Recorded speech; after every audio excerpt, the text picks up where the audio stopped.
Olha só, gente, o governo brasileiro mapeou o impacto exato das novas medidas americanas sobre as nossas exportações. Foi um mapeamento feito pelo MDIC, o Ministério do Desenvolvimento, Indústria, Comércio e Serviços. Vamos dar uma olhada aqui no telão? Então, como é que ficou a divisão dos quase 38 bilhões de dólares que nós, brasileiros, vendemos para os Estados Unidos por ano? Olha só, então, o impacto da nova tarifa americana. 46% dos produtos, gente, isentos, não vão pagar nenhum tipo de tarifa. São 17 bilhões e meio de dólares, por exemplo, produtos que escapam, então, dessa nova regra, que não entram em nenhum tipo de tarifa. Então, 46%, quase metade.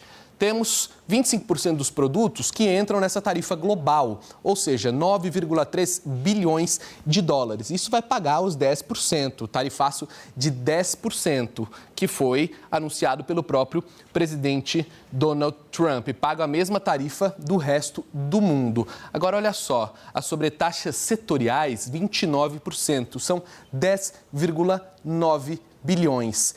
Isso que é importante, porque são itens como aço, que seguem enfrentando as tarifas pesadas que chegam a 50%. Então, quase 30%, quase um terço das nossas exportações continuam alvo de tarifas pesadas dos Estados Unidos. Então, esse é o cenário que foi colocado pelo Ministério do Desenvolvimento, Indústria, Comércio e Serviços. Eu estou até aqui com o documento enviado para a imprensa pelo governo brasileiro. Eu só queria destacar um trecho que é bastante importante para a Embraer, a nossa empresa que exporta aviões. Diz assim o Ministério do Desenvolvimento, Indústria, Comércio e Serviços, abre aspas. Uma novidade do novo regime tarifário dos Estados Unidos é a exclusão das aeronaves da incidência das novas tarifas. O produto passa a contar com alíquota zero para ingresso no mercado norte-americano. Era de 10%, fecha aspas. Então, os nossos aviões que são muito vendidos para os Estados Unidos, para a aviação regional, aqueles voos ali internos no solo americano, esses pagavam imposto e não vão pagar mais. Então, a tendência é que o Brasil consiga vender mais aviões. Isso é uma notícia boa para a Embraer, uma empresa que emprega muito no Brasil. Vamos falar mais um pouco desse vai e vem no tarifácio de Donald Trump, porque isso impacta muito a nossa vida. O quanto Donald Trump cobra de tarifa mexe, por exemplo, com o preço do dólar, que afeta o valor da gasolina aí no posto de combustível perto da sua casa. Além disso, o Trump, ao definir a tarifa, decide quanto o produto brasileiro vai custar lá nos Estados Unidos. Então, também muda as nossas exportações. É por isso que é um tema importante. Para comentar conosco esse cenário, eu recebo agora o Fabrício Panzini, que é diretor de Políticas Públicas e Relações Governamentais da Anshan Brasil, a Câmara de Comércio. Então, Panzini, boa noite. Obrigado pela sua participação, pela disponibilidade de conversar conosco. Boa noite, obrigado pelo convite. Agora, Panzini, no fim de semana, o presidente Donald Trump prometeu elevar a tarifa global de 10% para 15%. Mas, como nos contou a nossa correspondente Patrícia Vasconcelos, não houve assinatura dessa mudança, então a elevação deve ser num outro momento. Hoje entrou em vigor a tarifa de 10%, não a de 15%. Na sua avaliação, isso é positivo na medida em que a tarifa foi menor do que a esperada ou é negativo na medida em que traz um grau de incerteza? Afinal, quem confiou na palavra de Donald Trump pode ter se frustrado, né?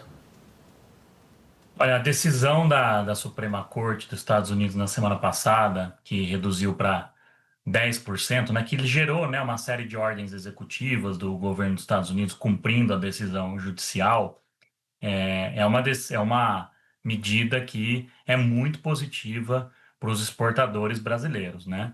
Nós tínhamos aí ao redor de 35% das nossas exportações enfrentando obstáculos de 40% ou 50% de tarifa, né?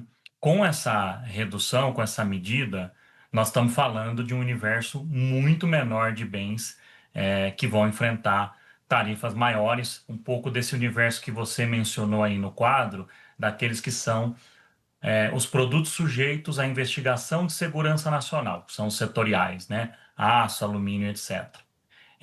Então, em outro fator a ser destacado, que o Brasil estava numa posição muito isolada, negativamente isolada em relação aos outros países.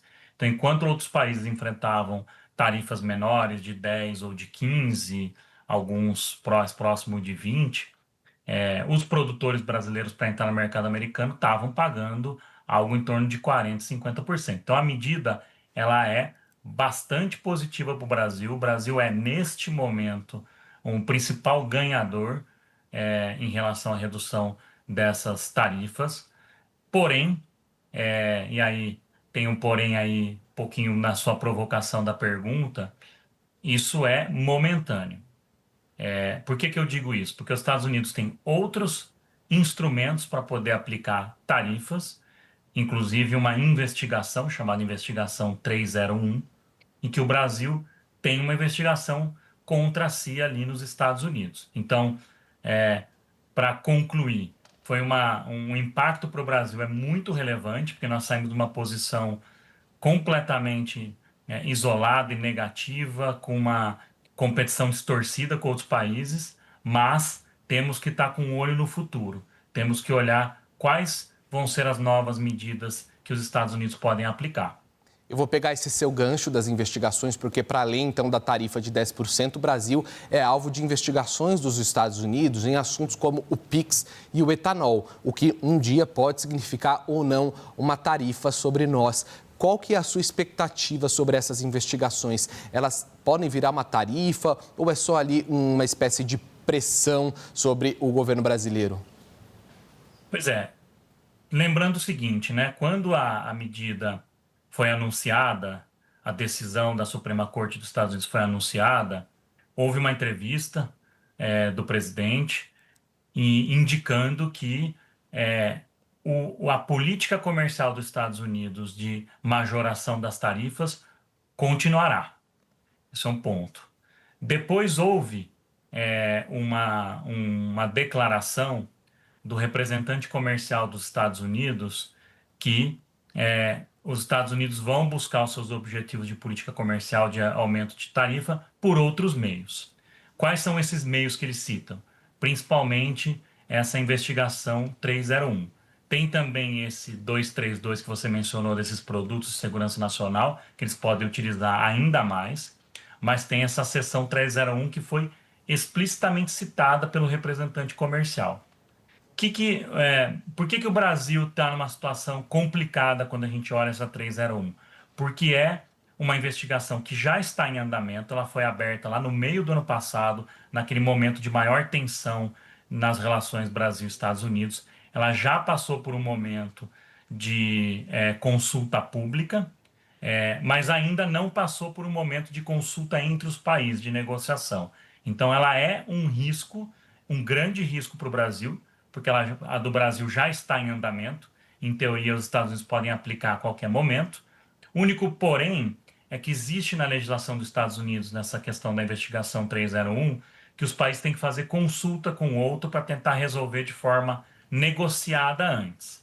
Então, a nossa expectativa, ou pelo menos o nosso desejo, é de que nessa conversa entre os dois países, nessa previsão de ter uma negociação entre os dois países, nós consigamos chegar numa solução mutuamente benéfica entre os dois países para que não haja uma aplicação de uma medida via investigação 301. Apostamos muito nessa diplomacia presidencial também, que está, desde ali de setembro, mais ou menos, ajudando muito a estabilizar a relação. Inclusive, o presidente Lula vai a Washington, deve se encontrar com o presidente Donald Trump no dia 16 de março, segundo ele mesmo disse, o presidente Lula. Então, é muito possível que esse assunto entre em pauta. Eu quero insistir um pouco nessa questão da investigação, porque é uma pressão, por exemplo, sobre o PIX. O que o governo americano diz é que o PIX, por ser um mecanismo gratuito de transferência de recursos, acabou tirando competitividade de cartões de crédito que pertencem a empresas americanas. Mas o Brasil nunca, ou pelo menos é muito improvável, que vá recuar nessa questão do PIX, que virou uma espécie de patrimônio do Brasil. Então, quer dizer, parece que fica difícil negociar do ponto de vista de concessão. Como é que o Brasil vai fazer uma concessão no assunto do PIX para que essa investigação pare? Então, vai ser mais para o lado do convencimento, é isso? Eu acho que os dois lados, eles têm muitos interesses que pode se chegar a uma situação de entendimento, né? Você citou o PIX, né? Mas a investigação 301, ela tem temas de propriedade intelectual, ela tem o tema do etanol, ela tem tema de agricultura e alguns outros de acesso a mercado. Então, ela é uma investigação até sui generis, ela é muito abrangente se comparada a outras investigação 301. E é fato que o que você está colocando, de que tem muitos temas ali dentro que são politicamente sensíveis para o Brasil, que talvez não fosse possível o Brasil fazer um movimento, talvez na direção exata do que os Estados Unidos querem. Porém, eu vejo que as negociações entre os dois países que estão acontecendo de forma discreta, né, os países estão ali, as diplomacias conversando, né, os representantes de comércio também se conversando, ela tem se dado também sobre outros temas, por exemplo, sobre crime organizado, por exemplo, sobre cooperação em minerais críticos e também outros temas de comércio e investimentos.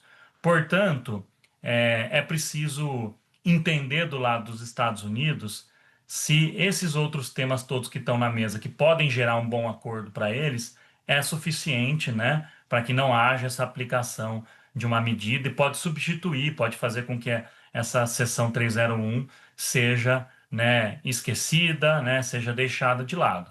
Eu acredito nesse caminho.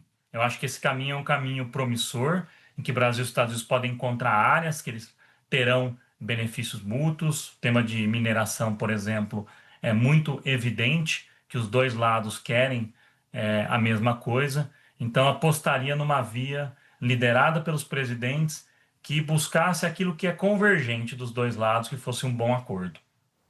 Eu conversei com o Fabrício Panzini, que é, inclusive, diretor. Eu agradeço muito pela sua participação aqui conosco no Jornal do News Noite. Agradeço, claro, a Anshan, a sua entidade, por ter disponibilizado a sua presença aqui conosco nesta noite. Diretor de Políticas Públicas da Anshan Brasil. Muito obrigado pela sua participação aqui conosco. Uma boa noite, até a próxima.